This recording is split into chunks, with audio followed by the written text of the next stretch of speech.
Hello friends. Current affairs जून 2026 part one. क्या है highlights, क्या है नेशनल इंटरनेशनल न्यूज़ आपके लिए, स्पोर्ट्स वर्ल्ड से क्या है और ट्रेंडिंग क्या है, ऐसे तमाम न्यूज़ का यहाँ पर एक कलेक्शन आपको मिल जाएगा।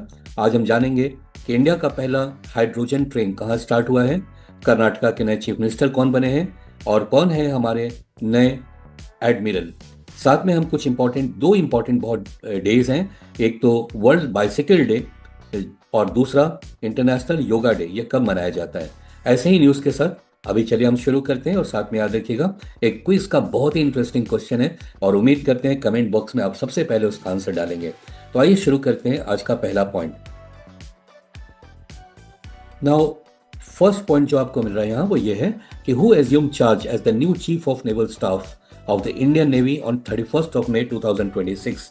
तो कौन बने हैं? क्या एडमिरल वियान सिंह है इनका नाम, या एडमिरल रूहान अली हैं, एडमिरल कृष्णा स्वामीनाथन है, या एडमिरल अक्षत सिंह है? तो आइए यहाँ पर देखते हैं राइट आंसर इसका क्या है। राइट आंसर सी है, यानी एडमिरल कृष्णा स्वामीनाथन। टेकअवेज देखते हैं इसका। Admiral Krishna Swaminathan assume charge as the 27 chief of naval staff of the Indian navy on 31 May 2026। और वो सक्सीड किसको किए हैं वो भी याद रखिएगा। आउटगोइंग जो चीफ स्टाफ है, चीफ ऑफ नेवल स्टाफ हैं, वो हैं दिनेश कुमार त्रिपाठी। उनकी जगह पर अब नए बने हैं एडमिरल कृष्णा स्वामीनाथन। अगला पॉइंट आ रहा है, नए चीफ मिनिस्टर कर्नाटका के कौन बने हैं? या चार ऑप्शन है और राइट आंसर है इसका डीके शिव कुमार। ये किस पार्टी के हैं वो भी याद रखेंगे। तो यहाँ पर टेकअवेज में देखते हैं, ये कांग्रेस के लीडर हैं DK Shiva Kumar. He was sworn as the Karnataka 34th chief minister on 2 June. एक और टेकअवे है यहाँ पर देखिए, जो रिसेंट हमारे जो नए नए चीफ मिनिस्टर्स बने हैं, उन ये चार बने हैं, इनका नाम याद रखिएगा। तमिलनाडु के नए चीफ मिनिस्टर बने हैं सी जोसेफ विजय, ठीक है, और इनकी पार्टी है टीवीके। वेस्ट बंगाल में बीजेपी की सरकार है और वहाँ शुवेंदु अधिकारी ने ओथ लिया है चीफ मिनिस्टरशिप का। पुडुचेरी जो कि यूनियन टेरिटरी है, यहाँ बने हैं एन रंगास्वामी, ये इनकी पार्टी है ऑल इंडिया एनआर कांग्रेस। और आसाम के चीफ मिनिस्टर बने हैं हेमंत बिस्वा शर्मा, जो बीजेपी के हैं। ये चारों नाम प्लस कर्नाटका के नए चीफ मिनिस्टर, ये सारे नाम आप याद रखेंगे। नेक्स्ट पॉइंट आ रहा है, on which date is international bicycle day celebrated every year? और इसका राइट आंसर है जून 3। हर जून 3 को इंटरनेशनल बाइसिकल डे मनाया जाता है और बड़ा इंपॉर्टेंट है ये। अगर लोगों में ये अवेयरनेस आए तो हेल्थ के लिए भी बहुत अच्छा है और किसी के भी कोई भी नेशनल इकोनॉमी के लिए भी बहुत बढ़िया है। पेट्रोलियम इंपोर्ट पे जो खर्च होता है गवर्नमेंट का वो काफ़ी कम हो जाएगा। तो आइए देखते हैं इसका टेकअवेज क्या है। International cycle day, officially known as world bicycle day, is celebrated every year on June 3rd. The United Nations officially declared this day in 2018 to recognize the bicycle as a sustainable, affordable, and reliable environmental friendly mode of transportation that benefits public health and safety. Now, अब आता है इस जून में ये सारे बड़े important days हैं और डेट्स हैं, उसको याद रखिएगा। स्पेशली जो येलो में हमने इसको हाईलाइट किया है वो इन सब में भी ज़्यादा इंपॉर्टेंट है।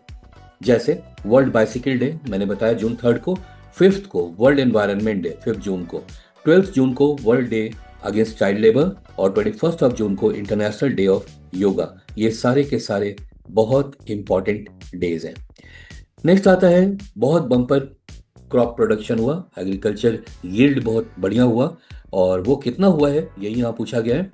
So what is the historic total food grain production estimated for India in the financial year 2025-26, that is third advance estimate।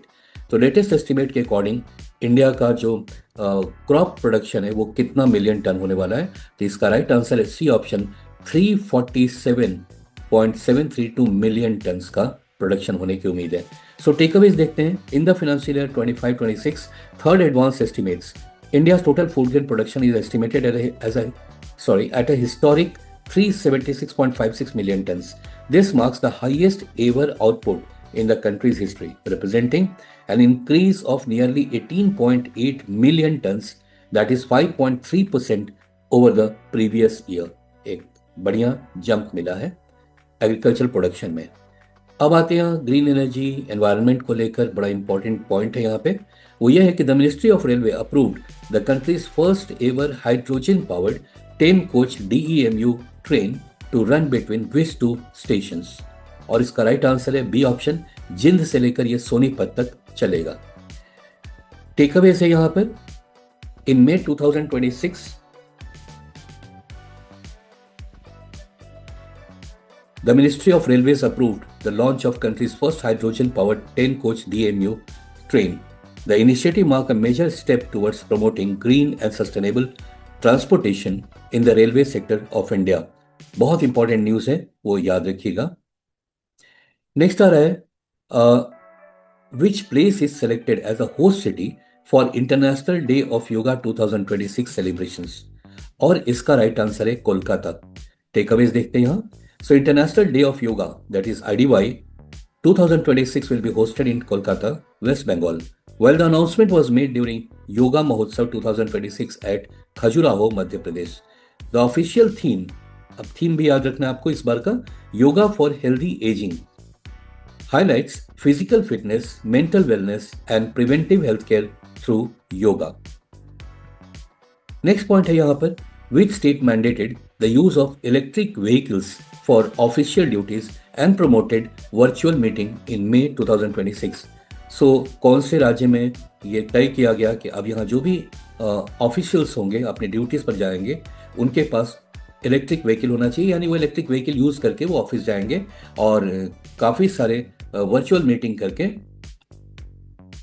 Environment को हेल्प करेंगे। और इसका राइट आंसर है D option, Orissa. The initiative aims to reduce travel related cost, enhance sustainability and support environmentally friendly governance practices. The move aligns with broader efforts to promote clean transportation and digital governance. तो दोनों चीज को promote कर रहा है, digital governance को promote किया जा रहा है और साथ में इलेक्ट्रिक व्हीकल्स यूज करें ताकि एनवायरनमेंट में कार्बन डाइऑक्साइड की मात्रा कम से हो सके। नेक्स्ट आ रहा है यहाँ पे, which country elevated its bilateral relationship with India to a strategic partnership in May 2026? तो इस कंट्री ने भारत के साथ मिलकर काफी स्ट्रेटेजिक पार्टनरशिप की है, यानी ये कंट्री अब भारत से काफी आर्म्स एमिनेशंस खरीदेगा, स्पेशली ब्रह्मोस मिसाइल। तो ये किस देश की बात हो रही है? और इसका राइट आंसर है बी ऑप्शन, साइप्रस। देखिए साइप्रस कहाँ पे, ये मेडिटेरेनियन सी है, ये साइप्रस है। इनकी बनती नहीं है टर्की से, और टर्की की सिर्फ इन्हीं से नहीं बनती बल्कि ग्रीस के साथ भी इनकी नहीं बनती है। भारत के साथ कुछ स्ट्रेटेजिक पार्टनरशिप आ रहा है, ग्रीस का भी और साइप्रस का भी, क्योंकि अभी रिसेंटली देखा गया कि ऑपरेशन सिंदूर में ये साहब उठ करके पाकिस्तान की तरफ से हर तरीके से सपोर्ट कर रहे थे। तो चलिए, इनके दुश्मन अब भारत के दोस्त हैं और इंडिया के साथ टाई अप करके कई तरह के आर्म्स एम्यूनिशंस ये लोग परचेज करेंगे। टेकअवेज देखते हैं। India and Cyprus elevated their bilateral ties to a strategic partnership during the visit to Cypriot President Nikos Christodoulides to New Delhi in May. The partnership includes a roadmap for defense cooperation from 2026 to 2031. और ये जो deal हुआ, ये deal ये हुआ कि आप arms ammunition से सपोर्ट करेगा इंडिया साइप्रस को, और ये 5 साल के लिए ये डील हुआ है। और इसके लिए साइप्रस के प्रेसिडेंट इंडिया आए थे और तब ये टाई अप हुआ है इंडिया और साइप्रस का। एक बार ठीक से फिर देख लीजिए साइप्रस है कहाँ पे। ये गिटार के शेप में जो साइप्रस है ये मेडिटेरेनियन सी में पड़ता है। और कौन कौन से कंट्री है देखिए यहाँ पर, या नीचे में पड़ेगा इजराइल, ये लेबनान हो गया, इधर सीरिया हो गया, ये सारे कंट्री इसके पास में है जिनका मेरीटाइम बॉर्डर्स है। नेक्स्ट पॉइंट आ रहा है, पीएम विश्वकर्मा योजना, ये 2026 लागू किया गया है। ये किस स्टेट ने ये शुरू किया है, जिसके तहत 3 लाख रुपए का लोन बिना किसी गारंटी के मिलेगा, 15,000 रुपए तक का टूल किट फ्री वाउचर दिया जाएगा, ₹500 का रोजाना ट्रेनिंग के दौरान उनको दिया जाएगा, ताकि इस देश में उनके राज्य में कुछ कॉटेज इंडस्ट्री एमएसएमईज को ग्रोथ मिल सके। तो ऐसा कहाँ हुआ है? तो ये हुआ है डी ऑप्शन, यानी वेस्ट बंगाल में, जहां नया बीजेपी का पहली बार सरकार बना है शुभेंदु अधिकारी का। तो आइए यहां देखते हैं, West Bengal initiated the implementation of PM Vishwakarma scheme in May 2026. The scheme aims to support traditional artisans and craftspeople through skill development, financial assistance, modern tools and improved market access. तो हर तरीके से स्टेट गवर्नमेंट यहाँ के ऐसे artisans को help कर रहा है। More than 7.79 lakh artisans and craftspeople are enrolled under scheme in the state. अब फ्रेंड्स स्पोर्ट्स से रिलेटेड एक आपसे क्वेश्चन है यहाँ पर कि venue of 2026 mains hockey world cup कहाँ होगा, और इसका राइट आंसर है नीदरलैंड्स, राइट। अब इसके हम डिटेल्स और देख लें। 2026 में बेल्जियम और नीदरलैंड दोनों मिलकर करेंगे। यहाँ ऑप्शन में सिर्फ नीदरलैंड था तो आपको यही राइट करना है। वैसे दो कंट्री मिलकर, बेल्जियम और नीदरलैंड मिल करके ये men's hockey world cup organise करेंगे 2026 का।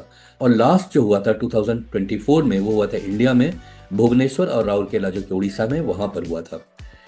FIH Hockey World Cup, Belgium, Netherlands to co-host in 2026. Both the women's and men's FIH Hockey World Cup competitions will be held simultaneously in the two neighboring European countries. तो friends, अब आता है हमारा एक question जो आपको quiz के form में मैं पूछने वाला हूं, और जल्दी से जल्दी आप इसे चैट बॉक्स में या कमेंट बॉक्स में आप इसमें अपने आंसर पेस्ट कीजिए। देखिए, ये आइस हॉकी है। आइस हॉकी के प्लेयर जो है वो कौन सी चीज को यूज करते हैं जो बॉल नहीं है, अपने स्टिक से मार के अपोनेंट के गोल पोस्ट में डालते हैं जीतने के लिए। तो जिस चीज को इस हॉकी स्टिक से वो मारते हैं उसको क्या कहते हैं? वो बॉल नहीं है, यहाँ पर एक हिंट है, उसे बॉल नहीं कहते। इसको क्या कहते हैं? जल्दी से जल्दी आप हमारे कमेंट बॉक्स में अपना आंसर डालें। Thank you so much for watching.